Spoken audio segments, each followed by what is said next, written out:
नेपाल की सरकार का कहना है कि अग्निपथ का जो मौजूदा स्वरूप है उन्हें स्वीकार नहीं है। वो कह रहे हैं कि 4 साल की सर्विस के बाद नेपाली गोरखा क्या करेंगे, और सरकार ने फैसला लिया और भारतीय दूतावास को बता दिया कि अभी इसे स्थगित करना होगा। तो आपका नाम क्या है सर? आप नाम पहले बताएं। मैं रिटायर्ड कैप्टन नारायण प्रसाद पौडेल। मैं 1 GR से बिलोंग करता हूँ। 4 1 GR से मैं रिटायर हुआ हूँ और मैं अभी हाल में लुम्बिनी प्रदेश का बुटोल शहर में मेरा रेजिडेंस है।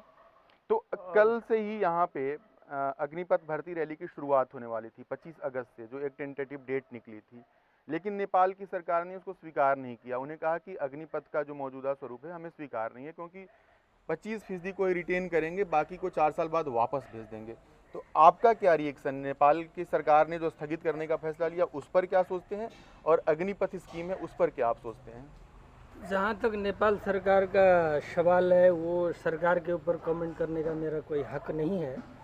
दूसरी बात, जो मेरी पर्सनल ओपिनियन है, मेरा पर्सनल ओपिनियन ये है कि नेपाल का जो 1950 का संधि हुआ था, उसकी एवज में आज तक गोरखा फौज इंडिया में और ब्रिटिश में इनरोलमेंट होती रही है, और आगे भी मैं चाहता हूँ, मेरा ओपिनियन ये है कि उसी तरीके से, उसी रूल के मुताबिक इनरोलमेंट हो। मेरा नाम honorary captain retire Kishan Bahadur Thapa. मैं भी फर्स्ट GR से बिलोंग करता हूँ, फर्स्ट GR से रिटायर हूँ। मैं 1967 फरवरी में भर्ती हुआ था और 1995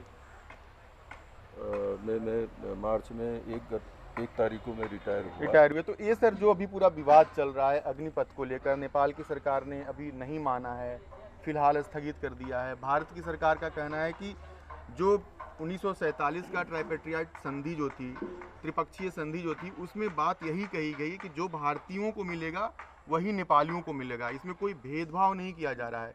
लेकिन नेपाल सरकार का कहना है कि 4 साल बाद नेपाली गोरखा क्या करेंगे। आपका ओपिनियन क्या है एक भूतपूर्व सैनिक के नाते? मैं भूतपूर्व सैनिक के नाते ये कहना चाहता हूँ कि जो 3 देश के बीच में त्रिपक्षीय संधि हुआ है, उस तहत आज तक जो कुछ हुआ है वो बहुत अच्छी तरीके से इसका संचालन होता आ रहा है। जो भी कैंसिल करना है, जिसको भी रद्द करना है, वो तीनों देश के बीच में समझौता होकर के रहेगा। और जैसे ही ये तीनों देश का बीच में जो समझौता हुआ था, उसके तहत ये काम होता आ रहा है।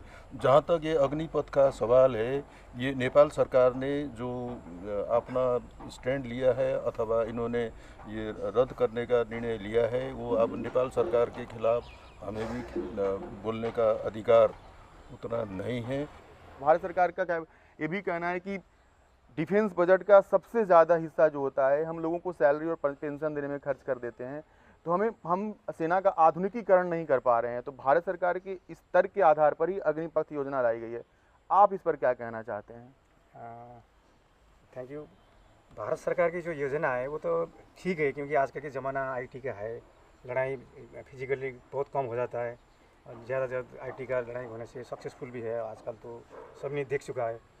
लेकिन क्या है कि वो मैं मानता हूँ, वो भारत सरकार का स्कीम वो ठीक है भारत के लिए। लेकिन क्या है कि हम लोग जो नेपाली है, समस्या क्या है कि नेपाल के आदमी जब भर्ती हो गया, भारत में ज़्यादा रीएम्प्लॉयमेंट बहुत सारा मिल जाता है।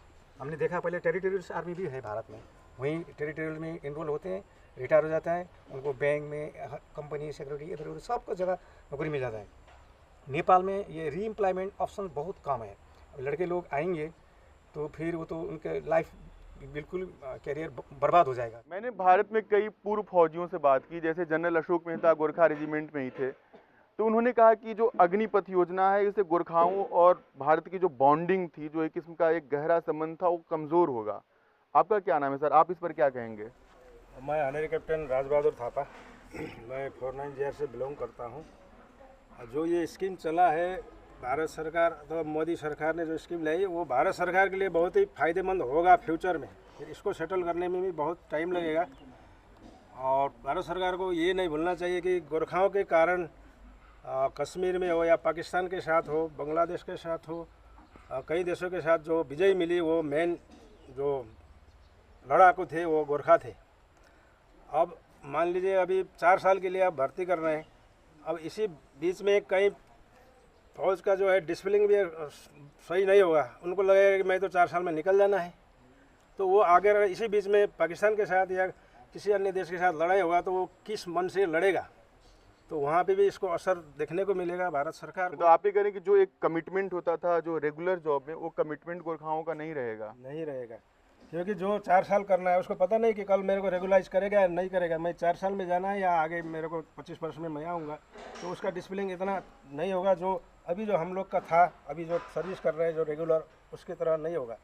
इसलिए भारत सरकार ने सोचना चाहिए कि ठीक है, जो अपने देश के जवान हैं उनको 4 साल में आप रिलीव करते रहो, तो नेपाली गोरखाओं के लिए, नेपाली जवानों के लिए ये पूर्ववत तरीके से ही उनको इनरोल करना चाहिए, ताकि नेपाल भारत का संबंध भी अच्छा रहे और जो नेपाल गोरखा बहादुर का उनको फ़ायदा भी मिलता रहे। ये ज़रूरी नहीं कि टेक्नोलॉजी की तरह ही आप हर एक जगह कैप्चर करोगे, तो जहाँ अंत में जाकर जो आपको ज़मीन कब्जा करके बैठना है तो वहाँ पे आपको थल सेना ही काम आएगा।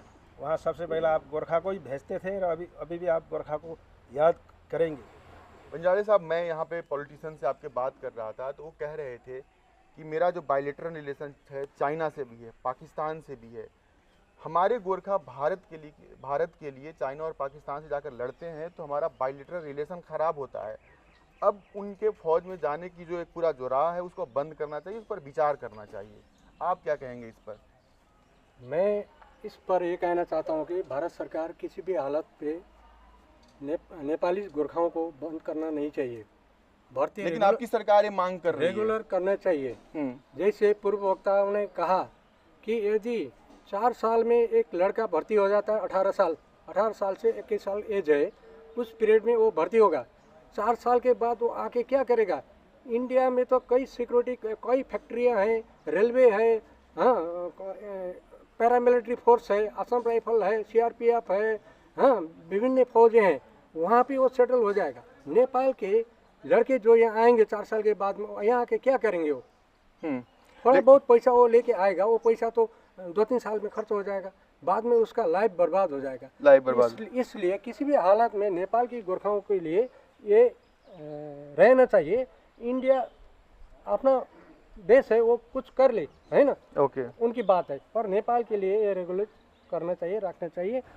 भारतीय सेना में रहे नेपाली गोरखाओं का जो राय है अग्निपथ को लेकर वो बहुत ठीक नहीं है। वो असहमत हैं और चाहते हैं कि नेपालियों के लिए कम से कम भारत सरकार ऐसा रास्ता निकाले कि नौकरियां उनकी रेगुलर रहे, वो 4 साल के लिए नहीं रहे।